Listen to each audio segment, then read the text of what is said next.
Sir இப்போ நீங்கள் வந்து முதல் முறையாக ஏலியனை பார்க்கும்போது அது உருவம் அது நீங்கள் இன்ட்ரெஸ்ட் இருக்கவங்க மட்டும் தான் அது காட்சி அளிக்கும்னு சொல்லிட்டீங்க.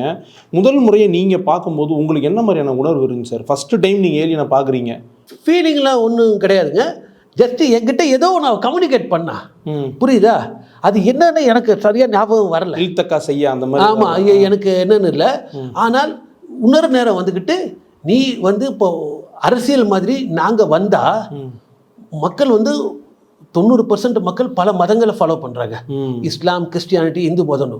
ஒவ்வொரு மதத்துக்கும் ஒரு வேத நூல் இருக்குது, ஒரு நம்பிக்கை இருக்குது. அப்போ இது ஒரு பக்கம் இருக்கும்போது நாங்கள் சொல்ல வர்றத மக்கள் எப்படி புரிஞ்சுக்க போகிறாங்க? அதனால இது சம்மந்தமாக நீ ஒன்று பண்ணணும் சொல்லி ஒரு 2 வார்த்தை, ரிக்வேதம், யஜுர்வேதம், சாமவேதம், அதர்வேதம்னு இருக்கிற மாதிரி ஏலியன் வேதமும் ஒன்றை நீ உருவாக்கி கொடு. நீங்கள் ஏதாவது எழுத போகிறீங்க இப்போ? அப்படி நான் ஏற்கனவே ஒரு 5000 வார்த்தை எழுதிட்டேன். ஆமாம், இதை பற்றி 5000 இல்லை 18000 வார்த்தை நான் எழுதி வச்சு புக் முடிஞ்சிருமே. இல்லை, நான் இன்னும் முடிக்கல அதை. ஏன்னா அதுக்கு முன்னாடி நான் சூரிய புயல் ரிப்போர்ட்டை கொடுத்துட்டு தான் நான் அதை கொடுக்கணும். சூரிய புயல் ரிப்போர்ட்டா? சூரிய புயல் நான் இப்போ பண்ணுறேன். ஆனால் வந்துக்கிட்டு அவன் சொன்னது எனக்கு அப்படியே இப்போ அப்படியே நெஞ்சில் இதை வச்சு எழுதின மாதிரி எனக்கு அவ்வளோ ஸ்ட்ராங்கான ஒரு இது இருக்குது. புரியுதா?